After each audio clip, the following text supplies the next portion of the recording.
Hello everybody, this week we're talking about budgeting, and I wanted to go over a few different options, mainly ones that I use in my regular day job, which is working in state government. So I will go over a few of those options. We're going to talk about biennial budgeting, performance-based budgeting, and zero-based budgeting. Biennial budgeting, it allows for a longer planning period. It's a 2-year process, and it is used by many state governments, for example, Arkansas and Kansas. Kansas did recently switch to a biennial budgeting process. That does not mean that we don't review the budget every year. It just means that it is approved by the legislature every other year. We do go through a budgeting process every year and do slight updates, but our official budget is only approved every other year by the legislature.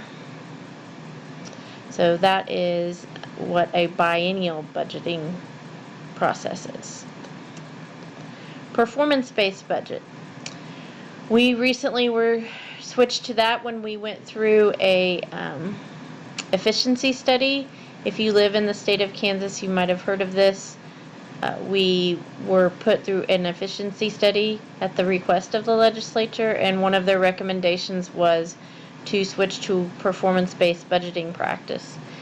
And its purpose is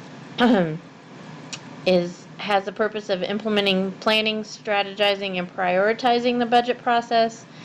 Management develops goals and objectives which are integrated into the budget process and decision-making process, and it prioritizes budget decisions with performance measurement. What they do is assign a performance measure to every single area of the budget, and that's how they prioritize where it is in the budget, how it comes in. So if we don't have enough money for a certain area, that we look at the goals and objectives and the and that is how it's prioritized now. We're just implementing this. It's kind of in its second phase. So in my area, in corrections, it's kind of it's a hard area to do performance-based budgeting because all of the area of corrections is pretty much required to provide those services. So it's kind of a hard area to give that example to. But other areas like Kansas Department of Transportation, they have to actually prioritize their classifications, their departments, and their areas in order to get their budgets approved. Zero-based budgeting. This is also something we do. Some of it, we don't do this quite as much. I did this a lot in the private sector. A lot of our expenses are already known, so we can't really go to the zero-based budgeting, but zero-based budgeting is the budget actually starts at zero and has to be built from the ground up. You add each expenditure that you expect to incur during the period to deliver those against your objectives. And a zero-based budget forces a company to examine and evaluate expenses for every period, and that then you go ahead and require that justification all the way to senior management. In the case of government, that would be the legislature. So by evaluating all expenses, that allows you to justify them all the way to senior management. The intent is to ensure that all funding decisions are continually refocused on key business initiatives and resources are allocated appropriately.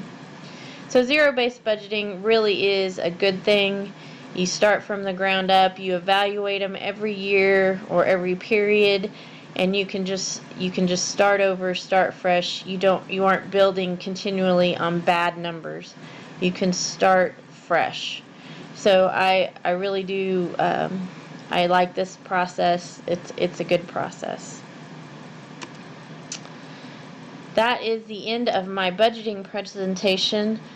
A little bit more about what I do on a budgeting perspective. We do, like I said, we do a biannual budget. However, we are continually updating it. They ask for monthly reports. I have to constantly monitor the budget. They do look for budget savings.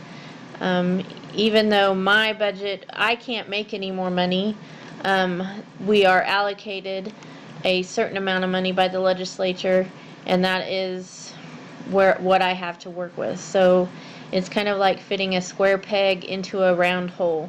I'm allocated, my budget each year is approximately $13 million, and I have to fit all of my salaries and all of my utilities and all of my other costs into that allocation.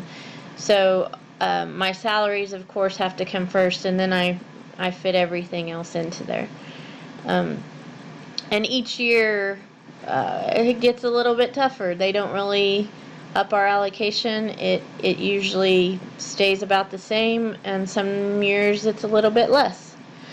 So working in government budgeting is not always easy. We work with what we can. We work with taxpayer money, so we have to account for every dollar, and it is tough. So budgeting is definitely a challenge, but it is one that I very much enjoy and one that I have done for most of my career. So please, if you have any questions this week, give me a call, text, email, and I will be happy to answer any of your questions. I hope you are having a good week and have a great weekend. And I hope whoever you are rooting for in the Super Bowl wins. I'm not going to tell you who I'm rooting for, but I hope you have a good time watching the Super Bowl. Take care.